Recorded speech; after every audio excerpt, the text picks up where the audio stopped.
MUI melalui fatwa dia Munas ke-7 tahun 2005, sebetulnya dia sudah mengkudeta konstitusi.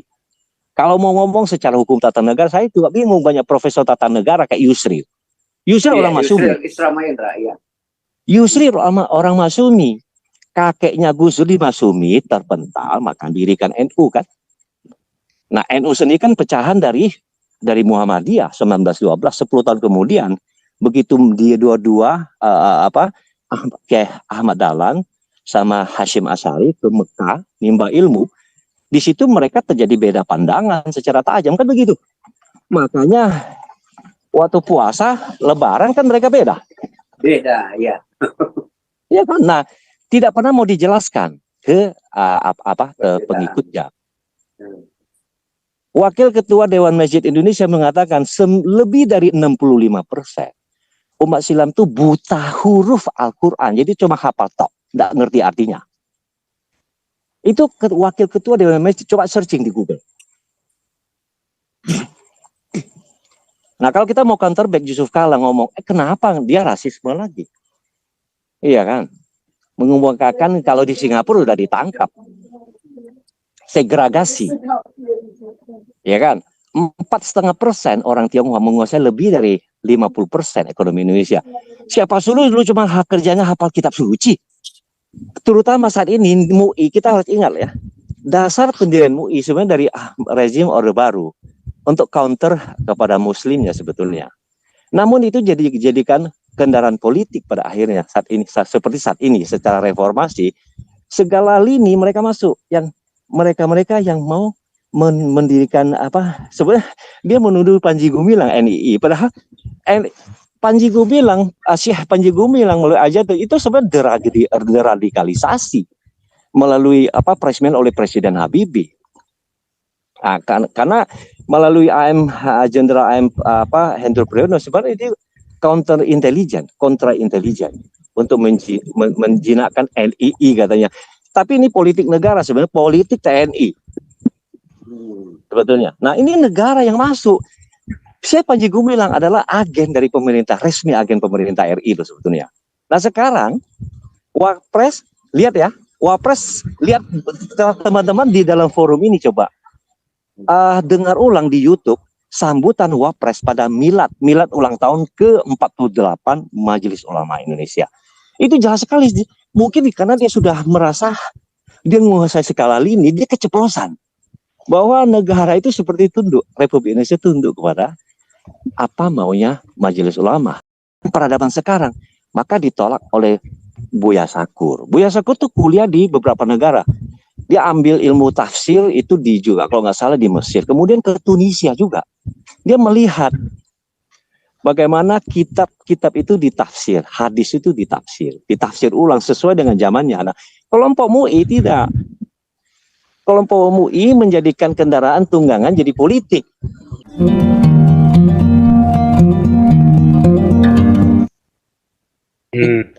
Ya nih Den Wongso.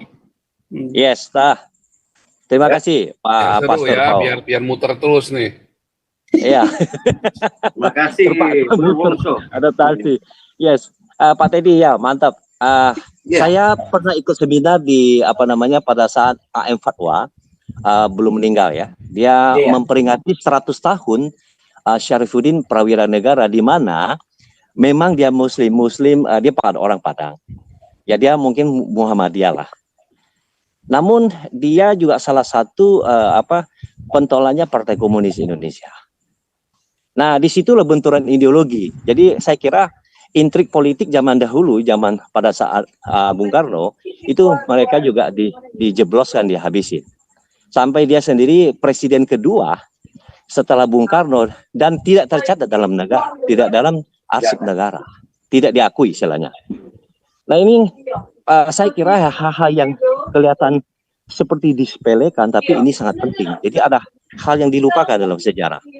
Nah kemudian pada saat itu sebetulnya PRRI Permesta di situ di dalam forum Universitas Samratulangi, saya lupa tahun berapa ya, 2000-an ya, 2019 apa 2000 gitu loh. Jadi itu coba tidak ada kategori pemberontakan. Nah ini mungkin catatan Pak Paul ya. Karena Iya, apa? benar. Bung Karno tidak pernah menghukum melalui Nasution. Karena Nasution yang diperintahkan oleh Bung Karno untuk menyerang Permesta. Kalau kita bicara Permesta, itu Ya, mulai benar. dikirim pasukan angkatan laut dari Kaimah. Iya, dari Kemah. Ya, betul ya, Pak Didi ya. Benar, iya, iya. Ya, dari Kaimah itu mulai serang. Kenapa? Ada pengkhianatan dari dalam. Jadi ya ini biasa dalam spionase itu agen ganda dia mencangkokkan intelijen dia di dalam untuk membuyarkan pertahanan musuh. Jadi ada pengkhianat. Saya lupa itu apa namanya itu. Kami diskusi banyak sekali waktu itu. Iya. Saya itu, waktu itu di profesional. Itu ya. Istilahnya kandasnya sebuah cita-cita karena pengkhianatan itu yang dibilang dengan kandasnya sebuah cita-cita. Ya, ujung-ujungnya ditipu. Kenapa? Perjuangan kawan-kawan saudara sebangsa kita sejak Piagam Jakarta dicabut 7 kata itu, mereka ternyata tidak surut loh. Saya sekarang umur 55. Nah, pada saat yang kita zaman-zaman dulu melalui berbagai represi setelah pasca Bung Karno ke Soeharto, ya kita paham banget karena kita alamin. Nah, yang mau saya katakan sampaikan di forum ini, memang ya Pak Paul sudahlah istilahnya beruntung lah Pak Paul bukan warga negara Indonesia lagi, tapi begitu melihat Indonesia mau dikacau balaukan seperti ini tidak sesuai dengan cita-cita kesepakatan pada saat pendirian negara ini menjadi seperti ini tentu sangat kacau. Nah, yang lebih runyam sekarang pada Munas ke-7 Majelis Ormas ya, organisasi massa atau lembaga swadaya LSM Majelis Ulama Indonesia, dia bukan bagian dari lembaga negara. Dia mengeluarkan fatwa ke-7 pada tahun 2005, Munas Musyawarah Nasional yang ke-7. Jadi mereka anti terhadap sekulerisme. Itu harus dicatat saya kira ya. Saya pernah komen, saya posting di grup Pak Paul juga, saya lupa di mana, di layar kebenaran atau yang mana saya udah lupa. Nah, di situ coba dibacakan ulang, mereka anti pluralisme, anti sekularisme, dan anti liberalisme. Artinya apa? Mereka menolak kebenaran, kalau bicara dari teologi, kebenaran dari agama lain. Jadi mereka hanya menganggap, terutama saat ini MUI, kita harus ingat ya, dasar pendirian MUI sebenarnya dari rezim Orde Baru untuk counter kepada Muslimnya sebetulnya. Namun itu dijadikan kendaraan politik pada akhirnya saat ini, seperti saat ini secara reformasi segala lini mereka masuk, yang mereka yang mau mendirikan sebenarnya dia menuduh Panji Gumilang NII, padahal Panji Gumilang Syekh Panji Gumilang melalui aja itu sebenarnya deradikalisasi melalui presmen oleh Presiden Habibie. Nah, karena melalui Jenderal Hendro Priyono sebenarnya itu kontra intelijen untuk menjinakkan NII katanya. Tapi ini politik negara sebenarnya, politik TNI sebetulnya. Nah, ini negara yang masuk. Syekh Panji Gumilang adalah agen dari pemerintah, resmi agen pemerintah RI loh sebetulnya. Nah, sekarang Wapres lihat ya, lihat teman-teman di dalam forum ini coba dengar ulang di YouTube sambutan Wapres pada milad ulang tahun ke-48 Majelis Ulama Indonesia. Itu jelas sekali, mungkin karena dia sudah merasa dia menguasai skala lini, dia keceplosan bahwa negara itu seperti tunduk, Republik Indonesia tunduk kepada apa maunya Majelis Ulama, bukan bagian dari lembaga negara. Nah, saya memberikan istilahnya opini atau inspirasi, yaitu kita coba berjuang secara konstitusional, konstitusi dulu. Kalau tadi saya berbicara mengenai Kongres Rakyat, terutama Kongres Minasaraya tahun 2000, kita memberikan tekanan politik kepada pemerintahan Gus Dur. Karena kita masih ragu. NU, jangan lupa MUI adalah dua organisasi besar yang melahirkan MUI, yaitu pertama dedongkotnya itu adalah Nahdlatul Ulama, kedua adalah Muhammadiyah. Sehingga dalam setiap pilpres pemerintahan, kan teman coba perhatikan, Menteri Agama pasti orang NU, Menteri Pendidikan pasti orang Muhammadiyah. Itu pasti tidak bisa berubah. Nah, kemudian lebih dari 70 ormas Islam ada di dalam MUI. Dan teman-teman jangan lupa, kelompok di MUI semuanya itu adalah Sunni dan aliran mereka Aswaja, Ahlus Sunnah wal Jamaah. Kalau seandainya mereka sendiri bisa lebih moderat atau ulama progresif, nah Indonesia nggak akan seperti ini. Nah, saya usulkan kepada forum ini, saya lihat Galarua, Pak Ashanti Amer diundang juga sama Syekh Panji Gumilang. Nah, tadi ada usulkan di dalam catatan, di dalam grup ini, di dalam catatan, itu kita rangkul intelektual dari Mazhab Al-Zaitun. Kemudian jangan lupa rangkul juga ulama-ulama NU dan Muhammadiyah yang berseberangan pendapat dalam ilmu fikih dan tafsir. Nah, salah satunya itu adalah, kita udah tahu lah, Pak Paulus tadi ada sebut juga Profesor Buya Syakur. Nah, Buya Syakur kenapa pemikirannya begitu progresif ya sebut ya, bukan moderat lagi. Moderat itu ya Saukauni, Ulil udah melempem, Ulil udah masuk kandang lah, dia tidak berkibar lagi karena itu Islam liberal kan, jil kan, jaringan Islam liberal itu masih tinggal 2 orang, satu ada di Cokro TV yang wanita itu, kemudian yang lain tuh aktivis juga masih tetap di jil. Saukauni saya lupa. Kemunduran Islam dan kemelaratan atau kemiskinan Islam sampai saat ini, keterbelakangan Muslim. Jadi dimanapun, di negara manapun, tanpa melibatkan pihak sekuler, dunia Islam tidak akan pernah maju. Nah, saya usulkan melalui forum ini, coba rangkul ulama-ulama itu membentuk Majelis Ulama Nusantara. Kita memakai Nusantara, mengambil kalimat-kalimat dari Bung Karno. Maka aja itu mereka terbakar, mazhab Soekarno. Karena salah satu pidato Bung Karno kan, kalau jadi orang Islam jangan seperti orang Arab. Abad ke-6 Masehi, abad ke-7 punya tafsir, mau masuk ke zaman peradaban sekarang, maka ditolak oleh Buya Syakur. Buya Syakur tuh kuliah di beberapa negara. Dia ambil ilmu tafsir itu juga kalau nggak salah di Mesir, kemudian ke Tunisia juga. Dia melihat bagaimana kitab-kitab itu ditafsir, hadis itu ditafsir ulang sesuai dengan zamannya. Nah, kelompok MUI tidak. Kelompok MUI menjadikan kendaraan tunggangan jadi politik. Kita lihat saja, jangan lupa wapres kita ini adalah orang politik. Ya, benar. Ya, demikian saya kira ya. Jadi kita dilihat salah satu dulu. Kita pressure pihak MUI, Islam dalam MUI ya. Saya bedakan yang lain-lain karena banyak Buya Yahya juga berseberangan dengan mereka. Kemudian juga ada Profesor Imam Suprayogo. Jadi UIN Malang. Maulana Malik ya. Kemudian juga ada profesor apa lagi, dia membuat satu tafsir. Tafsir bukan tafsir baru ya, dia menemukan satu metode, dia riset juga, menafsir ulang. Mau kitab kuning lah, mau Al-Quran maupun hadis, jadi tafsir ulang sesuai dengan perspektif. Contoh di Irak itu yang maju Umaniyah, itu Islam mencapai puncaknya, habis itu kan tidak ada lagi. Tidak lagi ya.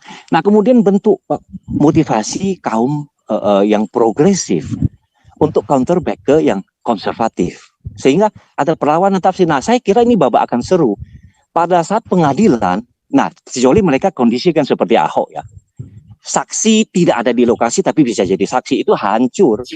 Nah, kalau pihak Syekh Panji Gumilang itu bisa mengundang para ulama yang menafsir ulang baik hadis maupun Al-Quran, itu seru. Buya Syakur, Profesor Imam Suprayogo, kemudian ada Malang lagi, Profesor Bima Sakti. Jadi sains dan Islam menurut sains Bima Sakti. Jatun Sastra Hidayat. Itu juga luar biasa penafsiran dia. Jadi berseberangan dengan mainstream, Islam mainstream. Kemudian juga ada baru-baru ini profesor dikukuhkan jadi profesor di Universitas UIN Sunan Kalijaga. Saya lupa tafsir yang diperbaharui. Ini dirangkul. Nah, kemudian orang itu semua orang NU. Buya Satu juga orang NU, tapi mereka progresif pemikirannya, tidak kaku seperti yang Bu I sudah di politisi. Nah, ada satu lagi dokter yang di bawah profesor, yaitu Muhammad Nasih. Dia mengkritik banyak perbedaan pandangan hal-hal seperti tafsir dan fikih. Nah, kemudian Pak Teddy, jangan lupa Pak Teddy, kita memang kalau ngomong perang, suku Indonesia Timur tidak akan pernah takut. Apalagi suku Dayak. Karena suku-suku itu semua suku-suku perang. Tidak akan pernah takut. Dan kita lihat radikalisme Islam pada saat zaman masa-masa emasnya di Indonesia. Kita lihat dari Jogja, Laskar Jihad. Pernah dengar saya semua teman-teman? Begitu sadis. Iya. Begitu sadis. Tapi tumpas habis. Turun dari mana? Dari Minahasa ada pasukan kelelawar. Kelelawar hitam. Itu pasukan ada. Tapi di nasional tidak kita munculkan. Kemudian di daerah Halmahera, Maluku, di Kau, kenapa habis? Pasukan Laskar ya habis. Kenapa? Lebih dari 100 kakak di rumah itu sebagai korban. Kenapa? Nah, sekarang tadi ada yang ngomong dari daerah Jawa mana, NKRI harga mati mau berubah. Kawan-kawan, yang tadi kasih info tadi, polisi dan TNI itu sudah masuk jaringan MUI. Makanya pada saat Prabowo pada peralihan Orde Baru dan ke Orde Reformasi, Prabowo minta jadi diangkat jadi panglima seperti kayak super semar.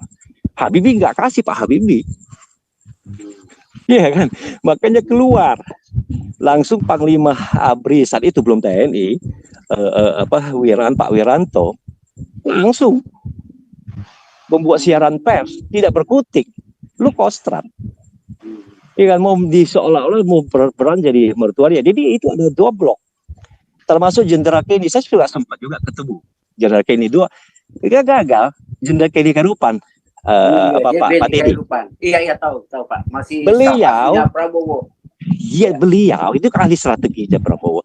Iya. Beliau mau jadi sulut satu, saya bilang, Bang, lu tidak mengakar ke bangsa Minahasa, lu cuma pinjam nama doang marga Kairupan. Orang Minahasa nggak seperti itu. Saya bukan asli Minahasa, tapi saya lama tinggal di sana. Saya bilang aspirasi orang Minahasa nggak seperti itu. Awal nggak akan mungkin bisa menang, kalah dia. Iya, kalah. Nggak bisa. Orang bisa. Nah, sekarang teman-teman Minahasa semua ada intelektual bagian masing-masing. Maksud saya yang sudah pernah pengalaman melawan pemerintahan, bukan melawan makar ya. Sebetulnya desentralisasi atau kita sebut apa ini, yang sekarang bisa mandiri masing-masing provinsi sekarang itu akibat perjuangan dari PRRI, Permesta. Saya tidak tahu, saya nggak ikut forum, saya cuma ngamatin pemilihan kalian disiar ulang lah ya. Saya karena waktu itu tidak dikasih belum dikasih Zoom address Zoom-nya, jadi saya nggak bisa bergabung. Nah, mungkin ini sedikit pengalaman hidup saya yang saya bisa share ke kawan-kawan. Soalnya 4 juga dilihat Indonesia di obok-obok begini. Iya kan? Sila kelima keadilan sosial itu sosialis. Tadi Pak Paul beberapa waktu lalu aku ngomong. Jadi Universitas Indonesia ini semua, udah seluruh universitas tidak perlu lagi belajar ekonomi, mazhab-mazhab ekonomi. Untuk apa? Kalau komunisme disamakan tidak bertuhan. Kayak Pak Paul bilang goblok, saya mengerti lah kenapa saking keselnya seorang pastor bisa mengeluarkan kata-kata jorok Pak Pastor ya. saya paham Pak, mampet semua, ya kan? Semua lini di Kosena. Perjuangan seperti itu dulu. Kita masuk dari secara konstitusi, jangan kita juga pakai emosi kayak mereka kan dia kayak tadi siapa yang bicara. Dia kondisikan. Jadi begitu disangkakan penodaan agama, pencucian uang, kan tidak pencucian uang tadi Pak Paul sampaikan. Kemudian bla bla bla apa lagi? Demo berjilid-jilid itu dianggap secara undang-undang KUHP ini jadi harus direvisi. Banyak profesor hukum, tapi kok mereka melempem. Saya bingung lihat Indonesia ini. Lucu, dibiarkan. Iya, dibiarkan. Kelompok ulama lu lihat Abbas tadi aku mau ketawa kalau Pak Paul ngomong tuh sarkasmenya mantap. Aduh Pak Abbas. Iya, dia sendiri mereka keluarkan fatwa tentang media sosial siapa itu loh. Dia sendiri melanggar fatwa dia, menggunakan bayangin potongan seperti Ahok lah digunting oleh Buniani. Jangan lupa Buniani bersaksi bahwa itu kerjaan Prabowo melalui Gerindra, ahli IT dia. Ya, Prabowo itu sigar, orang Langowan atas bro, mamanya makan babi dia. Saya banyak dialog juga sama kawan-kawan aku di Minahasa sana. Ini bicara tentang Indonesia. Iya. Jangan lupa. Nah, papanya Prabowo kan sosialis. Nggak apa salah dengan sosialis. Indonesia dengan bekas kesultanan dia setelah masa Mataram kuno beralih ke Mataram Islam. Lu lihat di Jogja sampai sekarang, abdi dalamnya jalan nenungging. Lu ngarap kesultanannya mana boleh jalan tegak. Iya kan? Itu jongos.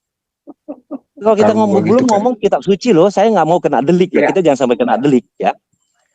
Tapi waktu Ahok menyebutkan ayatnya itu sebenarnya tidak salah, itu masih bisa diperdebatkan. Cuman ya di demo berjilid-jilid dikondisikan itu bisa dianggap kisruh secara nasional, mengganggu kestabilisan. Bla bla bla bla sih. Stabil nasional tai kucing. Bener Pak Paul bilang sampai umpat-umpat begitu. Nah, saya kira satu yang tadi saya usulkan, lebih sampaikan pandangan. Ya, galarua. Kita menggunakan tagline Pancasila. Karena ideologi ini disepakati. Ya, kalau tidak sepakati sebenarnya MUI melalui fatwa dia Munas ke-7 tahun 2005 sebetulnya dia sudah mengkudeta konstitusi. Kalau mau ngomong secara hukum tata negara, saya juga bingung banyak profesor tata negara kayak Yusril. Yusril orang Masumi. Yusril orang Masumi. Kakeknya Gus Dur di Masumi terpental, maka dirikan NU kan. Nah, NU sendiri kan pecahan dari Muhammadiyah 1912, 10 tahun kemudian begitu dia dua-dua Ahmad Dahlan sama Hashim Asy'ari ke Mekah nimba ilmu, di situ mereka terjadi beda pandangan secara tajam kan begitu. Makanya waktu puasa Lebaran kan mereka beda. Ya. Iya kan. Nah, tidak pernah mau dijelaskan ke pengikutnya. Wakil Ketua Dewan Masjid Indonesia mengatakan lebih dari 65% umat Islam itu buta huruf Al-Quran. Jadi cuma hafal tok, tidak ngerti artinya. Itu Wakil Ketua Dewan Masjid, coba searching di Google. Nah, kalau kita mau counter back, Yusuf Kala ngomong, kenapa dia rasisme lagi? Iya kan?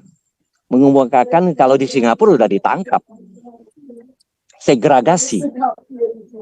Ya kan? 4,5% orang Tionghoa menguasai lebih dari 50% ekonomi Indonesia. Siapa suruh lu cuma kerjanya hafal kitab suci? Kalau lu pakai Bani Umayyah, lu maju kayak Iran. Kayak Iran bodoh. Gua nggak boleh naik haji, nggak apa-apa. Gua ke Karbala, gua ke Irak. Makanya nggak ada salah. Lu masa mau mati bukan kenapa 3 stansa? Saya mengerti. Syekh Panji Gumilang kenapa 3 stansa dia nyanyikan secara komplit, karena di situ nasionalisme benar-benar dibangkitkan, bukan cuma 1 stansa. Untuk simpelnya sih kita paham. Masa ke tanah suci mau mati di sana? Mati tanah suci, Indonesia bukan tanah suci, ini repot. Nah, jadi seperti itu kira-kira teman-teman. Jadi ada beberapa alternatif, lobby pihak Al-Zaitun, kemudian rangkul ulama-ulama progresif, dirikan counter untuk MUI. Jadi jangan dia dominasi di publik. Jadi ilmu fikih dan tafsir tidak didominasi oleh MUI. Itu pertama. Kedua, kita bangkitkan lagi. Jangan lupa Indonesia terdiri dari sekian ratus ragam etnisitas membentuk Republik Indonesia.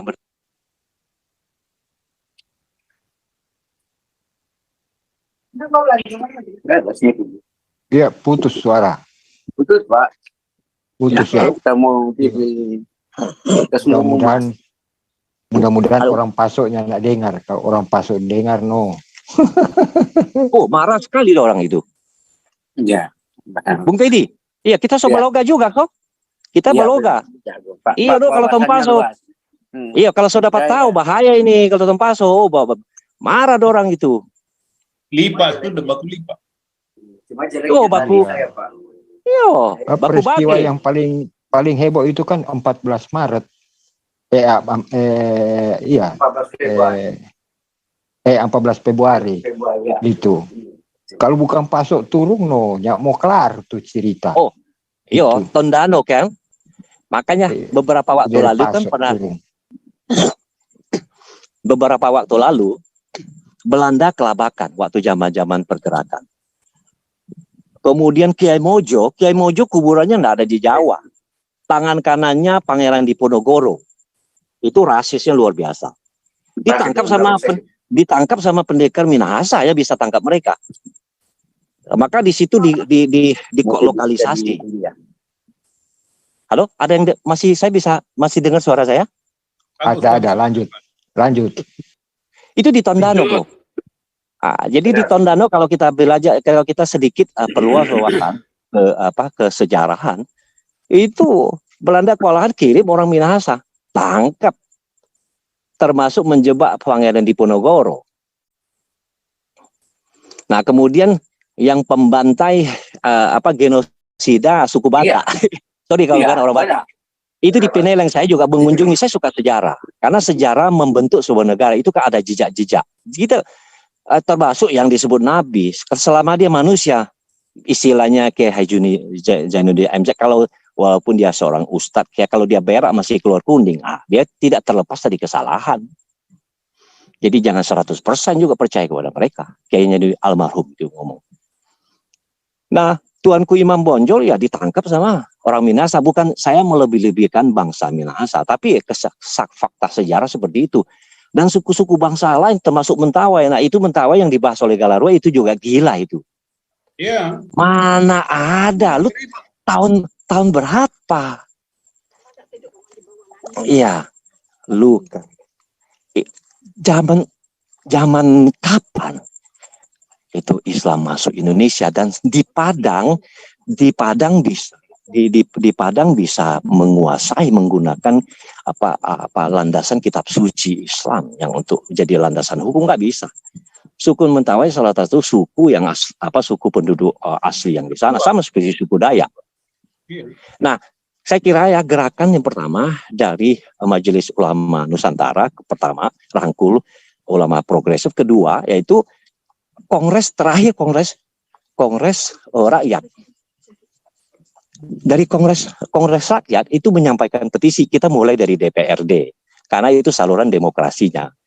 Dari DPRD sampaikanlah ke faksi-faksi mereka di DPR RI dan MPR. Yeah. Kalau itu tidak mempan, karena mereka yang punya wewenang saat ini. Karena demokrasi Pancasila parlementer liberal sekali. Amandemen undang-undang pembukaan mau bahaya, nggak boleh di amandemen. Negara ini sudah bubar sebetulnya. Nah, inilah yang harus kita anak bangsa yang masih ingin mempertahankan Republik Indonesia. Kalau enggak, kabinet setelah pemilihan Pilpres kali ini demisioner. Republik Indonesia demisioner. Susun baru yang tidak mau bergabung dengan Jawa Barat, Jawa Tengah, Jawa Timur, ya sudah.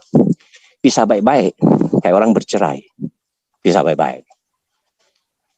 Iya kan, Dayak pasti marah, semua pasti marah. Nah, itu kongres rakyat terakhir.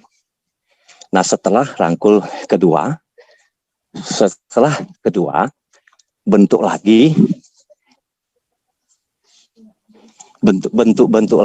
yang disebut majelis adat.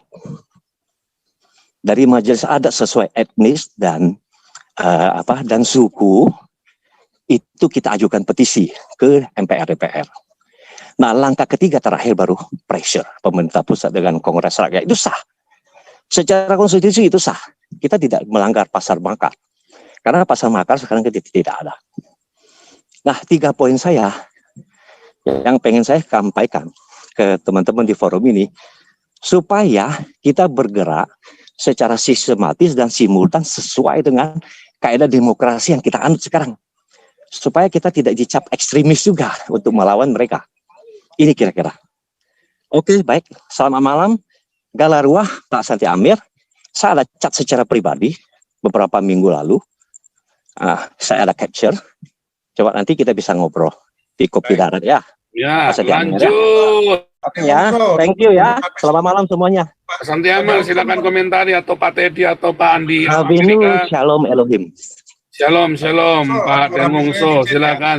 Ini ada wajah baru, opini baru, seger ya jadinya ya, saudara ya.